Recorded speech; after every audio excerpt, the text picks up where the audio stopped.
Oke, sudah terekam. Nah, sebelumnya saya ucapkan selamat pagi. Selamat pagi semuanya. Pagi juga, Kak. Nah, pagi.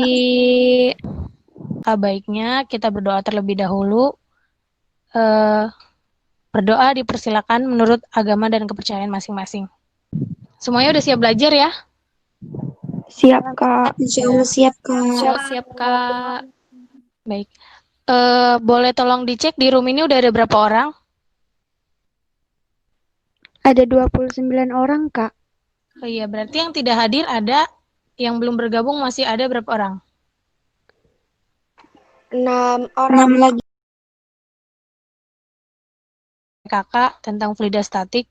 Nah, kakak pengen nanya nih, sebelumnya masih ingat nggak sih pengertian secara umum fluida statik itu apa? Statis merupakan salah satu cabang ilmu sains yang membahas karakteristik fluida saat diam. Biasanya membahas mengenai tekanan pada fluida ataupun yang diberikan oleh fluida atau gas benda cair pada objek yang tenggelam di dalamnya. Terima kasih, Kak. Sama-sama, terima kasih Karisma. Bener ya apa kata Karisma? Kakak coba menyimpulkan sedikit secara singkat.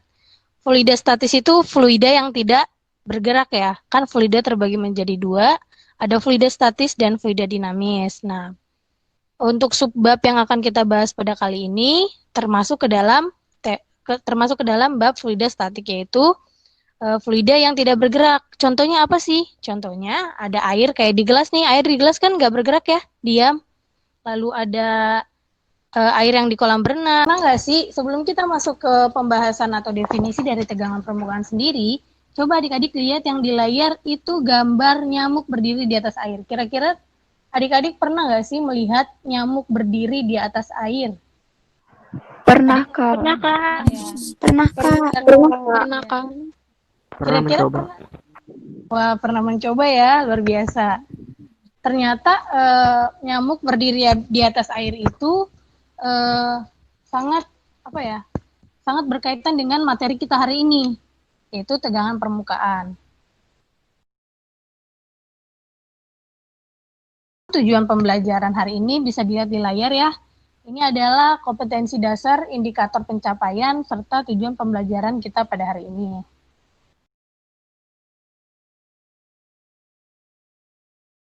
Selanjutnya itu ada kapilaritas. Nah, sebelumnya mungkin pada layar kakak sudah terlihat ya. Mungkin adik-adik sudah pernah melaksanakan percobaan atau melakukan hal tersebut ketika kecil ataupun ketika masih duduk di sekolah menengah pertama.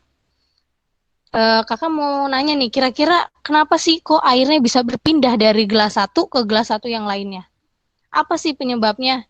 Nanti kita bahas ya. Di akhir pembelajaran kita bahas tentang tersebut. Nah, adapun definisi dari kapilaritas atau juga sering kita sebut dengan gaya kapiler adalah gejala atau peristiwa meresapnya zat cair melalui celah-celah sempit atau pipa kapiler. Nah, pipa kapiler sendiri merupakan peristiwa naik atau turunnya permukaan fluida pada pipa kapiler. Nah, contohnya bisa dilihat yang di layar itu ada gambar apa? Coba tolong disebutkan adik-adik. Ada yang tahu namanya? Iya. Iya, kurang terdengar siapa tadi? Lentera. Lentera. Iya benar ya. Mungkin nama bagusnya lentera ya. Kalau kita biasa sebutnya lampu templok ya. Nah, lampu templok atau lentera benar yang dikatakan Franciscus itu merupakan salah satu contoh penerapan dari kapilaritas. Apalagi sih Kak contohnya? Kita lihat lagi. Yang pertama, tadi ada naiknya minyak tanah pada sumber lampu tempel atau lentera sehingga lampunya dapat menyala. Terus naiknya air pada musim hujan sehingga dinding rumah basah. Mungkin ada beberapa adik-adik merasakan mungkin di rumahnya ada yang kita sebut dengan merembes. Jadi ketika hujannya sangat deras, itu dia membasahi tembok atau tembok terasa dingin. Terus ada lagi nih, naiknya air tanah melalui akar dengan pembuluh tumbuhan. Nah, itu merupakan kapilaritas, merupakan salah satu contoh bagaimana cara tumbuhan itu mendapatkan air atau mendapatkan makanan. Selanjutnya ada viskositas. Nah, adik-adik bisa lihat bahwa viskositas itu merupakan kekentalan yang dimiliki suatu zat cair. Contohnya, ada air dan madu. Lihat, ada air biasa dan madu. Kira-kira kekentalan air sama madu sama nggak sih? Beda, Kak. Beda, Kak. Beda ya? Beda, Kak. Beda. Kak. Sangat jelas ya ternyata beda. Nah, ketika air ini bisa dikatakan kekentalan airnya rendah. Ya, ketika madu itu kekentalan madu itu tinggi. Nah, Benar, Kak. ini gimana sih Kak? Iya. Gimana sih Kak cara mengetahui kekentalan suatu zat cair? Nah, kita lihat. Misalnya Kakak punya sebuah bejana yang berisi air ya. Sebuah bejana, kita simulasikan ya.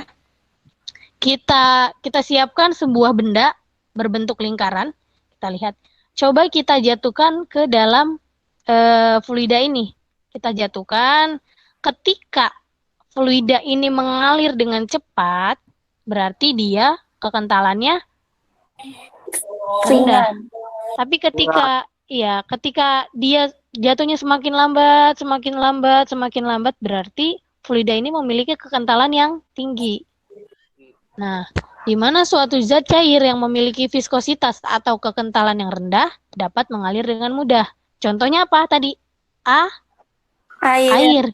Sedangkan cairan atau fluida yang memiliki viskositas tinggi akan lebih sulit untuk mengalir. Tadi seperti madu. Nah, ini kakak punya simulasi ketika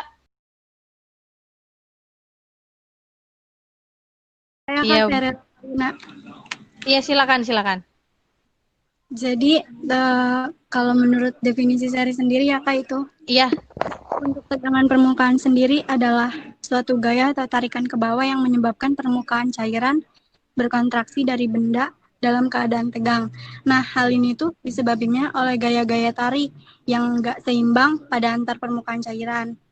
Nah, dari tegangan ini itu memiliki beberapa faktor seperti jenis cairan, suhu dan tekanan. Terus ada juga massa jenis, konsentrasi, zat terlalu.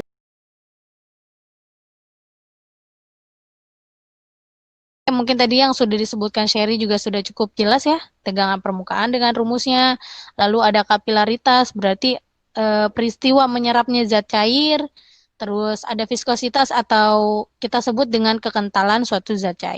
Kakak ada sedikit tugas ya adik-adik, mohon bantuannya, mohon dilaksanakan, mohon dikerjakan, nanti kakak kirim via grup WA.